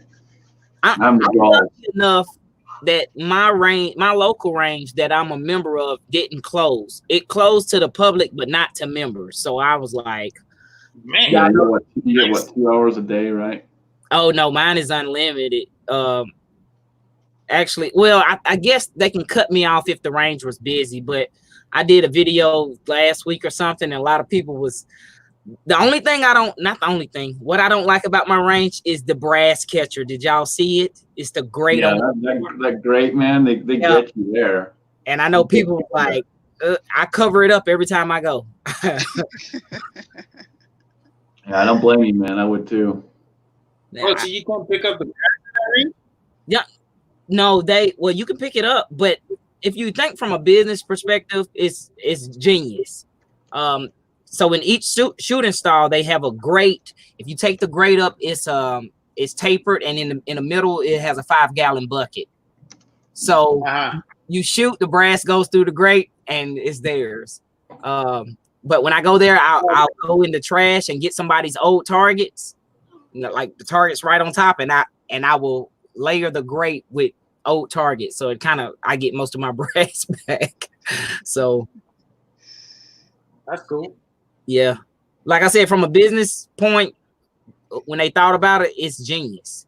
It is, absolutely is. Because all these ranges, and you usually collect the brass anyway. You just sweep it up from the front to down. But they're decentralized in that bucket. A lot of ranges let you pick it up. But you do get those ranges, and there are some I've been to, and I went to one when I was up in Minnesota. They don't let you keep your brass, and you have to shoot their ammo. I'm like, yeah, no. Yeah, that ain't cool, man. Yeah, that ain't cool. A lot of the indoor ranges are right here. I'm like, no, I'm not doing that. You're gonna charge me your price on your ammo? I'm like, no, I don't think so. Homie, don't play that. That's why there's BLM land. My local range has always been good to me. I don't know. I never knew if we were able to collect the brass or not anyway, but I've been shooting there so long that the range officers, they'll go ahead and push it up over in my bay and bring me a bag. And I'm like, cool. It's funny when I was at the range, I had people coming up to asking me, "Hey, do you need this brass? You need that brass?" People would be giving me brass because they didn't want it. I'm okay with that. Yeah, this is not trash. I also sometimes I still do have factory ammo from my ammo purchases back in the day before I was a reloader, right? So normally when I go to the range, I'll take 50 rounds of factory ammo, and if I notice someone's, if you gotta ask if someone's gonna pick up their brass, but I'll take them like 7 rounds over there, and as long as they bring me all their brass, I'll tell them straight up front, everything you shoot, if you bring that brass over, I'll give you about 10 rounds, and they'll be like, okay. It's like, but I don't give them my reloads. Don't misinterpret it what I'm saying. But I will give them some factory ammo. But it's Chico, Eagle Eye Shooting. What's your type reload?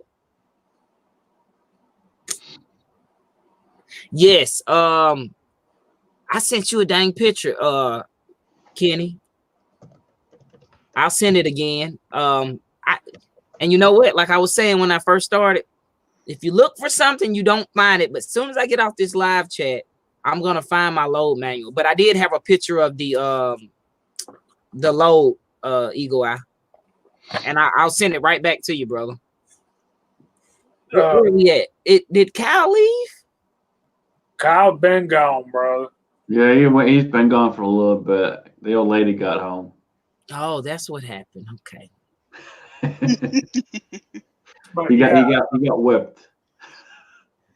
I seen something, man, and I was gonna post it, but it might have gave the wrong impression. It said, people just coming up with all these memes, right? So the guy was like, he said, I pushed my girl out of the bed in her sleep, and when she hit the floor and woke up, I told her the man of her dreams couldn't save her. I was gonna post that, and people was like, "That sounds mean," but but hopefully, I'll plan to go shooting tomorrow, and pick up a lot of people's brass. Hopefully, so. Kenny, I've got a 124 grain Spear Gold Dot personal defense bullet with 4.2 grains of tight group. Winchester small pistol primer and 1.142 COL. Sorry, Kenny, my text didn't go through. That's why. Sorry, brother. So yeah, Jerry's got the same load, 4.2 grains. Tight group is my favorite powder for 9mm, but that's pretty much all I use it in. I think he is. So mine is for 124 grain bullet, round nose, an Acme bullet. You can equate it to a plated bullet. It's 3.7. Sorry, yeah, here we go. Bam. Let's see if that'll show up. 3.7 to 4 grains, seated at 1150. That's 124 grain bullet. I think he was looking for a I thought it was a 115 grain bullet. Well, that'll be even more. He can run that up higher. Yeah, about 5/10 maybe. I'll look in the lineman book if you want. I had some for those Montana Golds, but I've got it written down in my load notes, and it's somewhere standing out. Maybe How do you like those Montana Golds? They wasn't bad. They wasn't bad. I bought them at a gun show. And I bought them when I first got into reloading, and it was a deal or something, or it was a local gun store, Georgia Arms, right? Ain't that the name of them, Jamie? Yeah, down in Villarica. Yeah, that they were at the gun show up here local to me, and I bought those primers, those Tula pistol primers, 1,000 for like $22, and I bought some bullets from them just to try to establish that customer business relationship. So hey guys, I had a question in regards to the 223 and 5.56 because I'm eventually gonna start reloading that. But I had a question in regards to like preparing your brass, like your case. Now I'm looking at the lineman book, and it has the total length at I don't know if this is right here. I'm trying to look at this. So 1.760. So when I'm preparing all my brass, it has to be at that same length, correct? Or can it be any variance on there? Oh, Jamie, you've done 223, right? Or 5.56? I have. Now why would you want a variance? Well, that's what I'm asking. I don't know what the variance is. I don't know what the happy medium is. Because I think what he's asking, Jamie, is about trim length when you have to trim the brass. Yeah, trim. That's a whole different length. You gotta. Well, I don't know it off the top of my head. Jamie, you probably know it off the top of your head. 223. The maximum length is 1.750. Trim to length is in the book is 1.740, but in the SAMI specifications it is 1.730. So you can, once you get over 1.75, you can trim it back to 1.73, 20 thousandths, and it'll last a lot longer. Okay, I'm a little lost.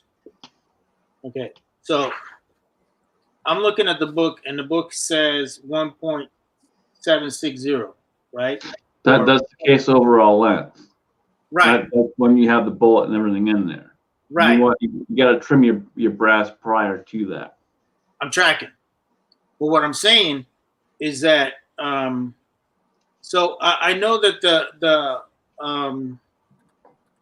what I'm saying is that when I trim them to that same size specimen, or how do I know where I'm at? Because I don't know how to do that. So I'm asking, like, how do you prepare your brass for 223 or 5.56? Like, what's the variance on the length and stuff? Okay, first thing you got to do is you got to deprime them. Then you got to clean them. Right, got it. Right. Then you got to measure them all and see what the length is. Okay. All of them, you probably want to separate them in 2 stacks. Trim, don't trim. If they're at 1.74 or you have to determine that. Tread say at 1.76 is max. Okay. This is one right here, Jamie. I got this sitting right here. Yeah, that's what the book says, 1.76. So that one is 1. What? 1.75 by 1. Now, but this is something I've shot. Okay, so when you shot it, it's like that. That's a fired case. Yes. That's a fired case, right? So, do I need to trim that? Well, according to what you and Tread are saying, the max is 1.76. I would trim it. How much? I'm trimming mine back to 1.73. Okay.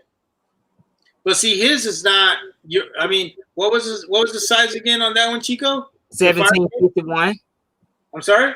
1751. 1751. So that's way below than what it's needed, right? I'm kind of lost. That's what I'm asking, guys. No problem. So your trim to length says what in that book? Trim to length. Trim to. I'm just looking at the diagram here. So the diagram has the from the bottom of the bottom of the case to the lip, it's 1.760. What page is that on, Mario? What page is that? It's page 139 on the Lyman book. Okay, you got to make sure that you've sized that before you trim. And if are you loading it for an AR? Yes. Okay, you want to do a full length size every time, so that round's going to go in there in a semi-automatic. You want it to chamber well, so you're going to need to full length size it every time. So full length size it before you measure it and trim it. You can do it before and after if you want. That'll give you the knowledge and experience of seeing how much full length sizing changes the length of your case. I know what happened though, Jamie. Mario, turn to the next page. Okay. It's going to grow. 140. You see on the top left hand it says case, then it says trim to length. Uh-huh. Oh. That's what you need to be looking at. Trim to length. 1.75. Yes. Okay, so yours was 1.751. So you just got to trim a little bit. Well, it hasn't been sized yet. So when I size it, if I were to size it, it would grow a little bit. It should grow. It could grow. And then I would trim to that 1.750. Okay, so if you go a little under, is that going to hurt you? I don't think. No, that's what Jamie's saying. If you go, you can go down to like 1.73, and you'll be fine. Oh, okay. It'll probably last you a little bit longer that way, so you don't have to keep doing it as often. But you were looking at when you said when I heard you say you were looking at the diagram, I knew exactly what it was. I was looking at the total diagram. Yeah. And I thought that's how that goes. So I was like, but now that you explained it to me, it says trim to length. So okay. James Pollock said it good right there. Trim to 1750. When they get close to 1760, he trims again.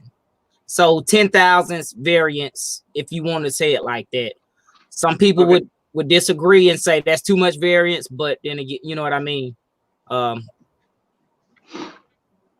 it's kind of cool because it already has all the other bullets that you normally use. Like a lot of people use Hornady and they use Sierra and see, Tread trims to 1.745. I trim back to 1.730. So, okay. No.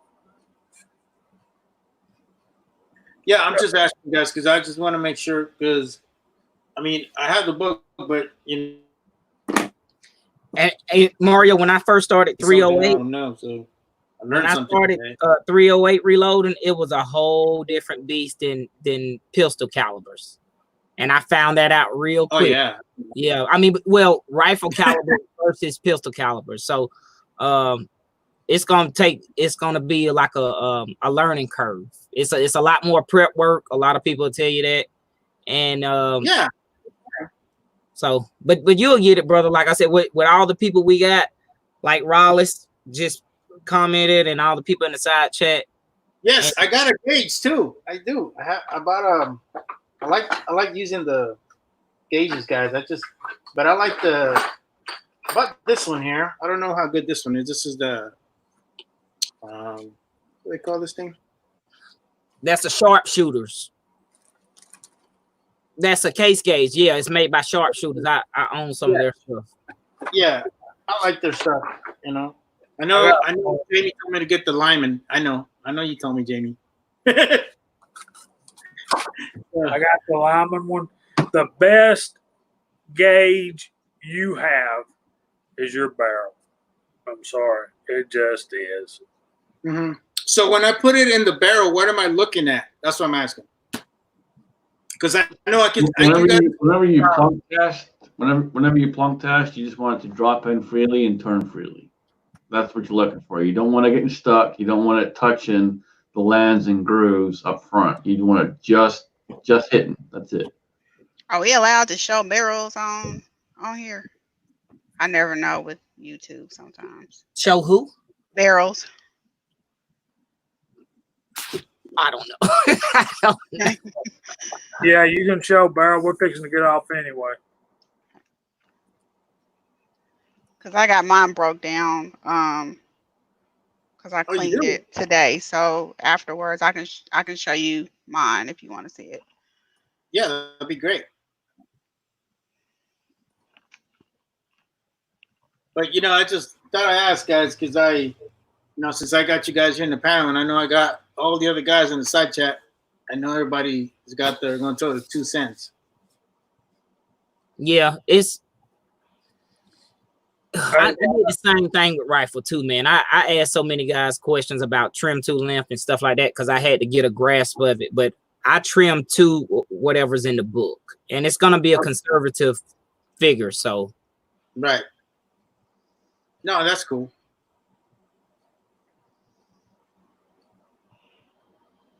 And AR's semi-automatic platform on 223 cases is rough on them.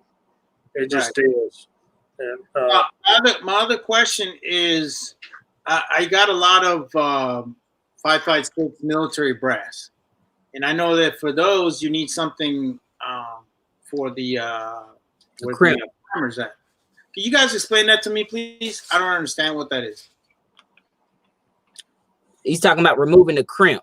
So most military cases going to have they stake it, so to speak, right? Sort of like you would do an AR lock nut. That's the easiest way to put it. They'll stake it so that primer doesn't back out.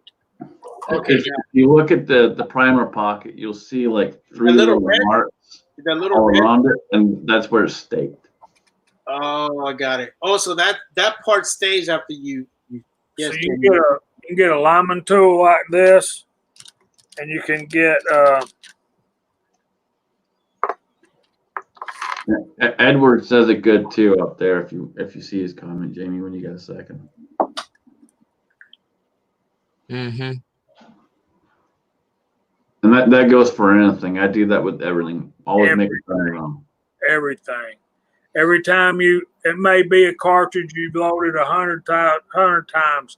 You get a new bullet, you gotta start the whole process over. The first step in the process is deciding what bullet you're going to use and making a dummy round and make it chamber and then check the length. Okay, so kind of like yeah, okay, got it. It's kind of like, like a lot of people use end caps. Is that kind of like the same thing? No, because what you're doing is you're taking a case and you're sizing it and you're putting the bullet in it. I think I got one over here. No, that's a live one. This is for my 40 Smith & Wesson. See, there's no primer in it. Mm-hmm. And the bullet is seated. Okay. And I'm just putting that in there to check my chamber. The reason I'm doing this is to make sure this bullet is I'm going to seat this bullet down until it chambers. Then I'm going to measure my cartridge overall length. If that is shorter than the cartridge overall length listed in the manual, I've got to cut down my powder charge, because a shorter cartridge overall length is going to create a pressure spike. So Thanks, Eagle Eye. Where's my ice cream? let me show you this, and we gotta go. I'm gonna just grab one of these that Willie sent me, and this is not really, this is 223 Remington, but it's not staked or anything. But you got this tool from Lyman, and now I think these crimp remover tools you have to buy separately, but you can get this and then just put it in there and take the crimp out, and it, 4 or 5 turns, you're done. If you got a bunch of them to do, take this out of this handle like this, put it in your rechargeable drill, and chuck it up. Chuck it up here now. Don't chuck it up down here on the thread so you mush it up. But yeah, and then just sit there. I was going to say sit there while you're watching TV and just drill them all out, but your wife will probably smack you in the head. My wife be like, "What the hell are you doing?" Yeah, you're making too much noise. Get up out of here. So, Chico, if you want to start running down the chat one more time, we'll start getting out of here. Or sure, yeah, guys. Thank guys and girls, because I know Vanessa Kitty's out there. So thanks for joining us for another Friday night Georgia Shooting Connection. We talked about a lot, and sometimes we do go over. Hey, Rigby, we do go over sometimes, but we do that with good intentions to answer questions if we can answer them. Y'all can always email us at georgiashootingconnection@gmail.com. We've got an Instagram, and we've got our own YouTube page, what you're on right now, and we will answer the questions or the comments, respond to the comments if you were to ask questions on a YouTube or Instagram or even the email. So I really appreciate everyone showing up. I seen at the last check, I seen 39 of y'all, 37. Oh, it just dropped. Oh man. But appreciate it for being here. We really appreciate it. And let's go, Brother Scotsman. What you got coming on soon, brother? I don't have a whole lot coming up right now, but I appreciate being here. Sunday, show will not be on my channel. It's going to be on Alan's channel. I have to work, unfortunately. Like I said, there's been some changes at work again, so I'm not sure exactly what's happening, what's going on at the moment with that. But jump over, support Alan, watch the show, and if any of you guys want to jump in and help him out, obviously that he'd appreciate that. Tried to throw the link out there to the GoFundMe for Mrs. Holster. It's still up if you guys want to donate. She's doing a lot better. Like I said last time, she's doing a lot better. But if you guys can, please do so. That's all I got. Appreciate it. Sharenda.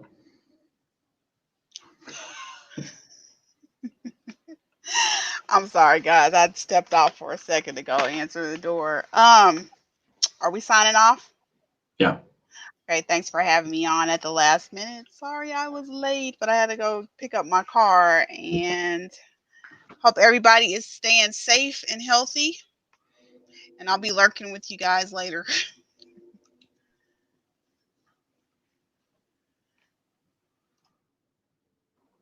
all right, Mario, thanks for being on tonight, brother. You had a lot of good questions, and we appreciate you. And there's Jason Trumbo. Thanks for popping in, buddy. Jason. So there's PC Bullet Empire getting in just under the wire. So he's probably been here for a while. So what you got coming up, Mario? Well, I'm still working from home, and like I tell you, I just ordered a lining press, the Ideal press from the Brad Smith line. So I'm looking forward to getting that one and doing some single stage reloading, along with the Lee C press that I have. My biggest thing is just trying to learn a little bit about reloading rifle and then also casting, and just keep bugging you guys with questions. That's pretty much it. Other than that, hopefully by the end of May, I can start doing all my VA appointments so I can start continuing with my retirement from the U.S. Army. And hopefully by November 30th, I'll be completely done and I'll be a civilian. And God help me, because I got to start a whole new career. So that's pretty much it. Thank you guys for having me, and I appreciate everybody's comments in the side chat. God bless you guys all in the panel and everybody in the side channel. Chat. Thanks for joining us, Mario. I gotta do a video tomorrow about my newest acquisition. Thank you, Idaho. We need to get together and work out some details, but I'll be working on a video for that tomorrow. Hopefully I can get some stuff loaded up and get to the range.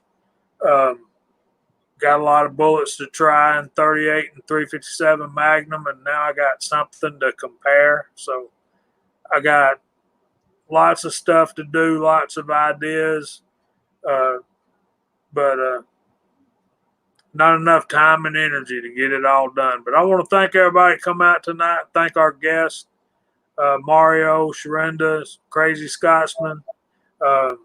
Sorry Kyle disappeared, but always a big, great thank you to my right-hand man, Chico Wise. It keeps me focused and straight, and keeps this whole thing going. So thank y'all. We're in touch. Y'all be in touch. Check us out on Georgia Shooting Connection on what's it called, Chico? Instagram, and YouTube. And Georgia Shooting Connection at gmail.com. That's correct. So, good to see Jason out there too. Thank y'all so much, and we'll see y'all next Friday night, Lord willing. Thanks, everyone. Have a great weekend. Stay healthy and safe.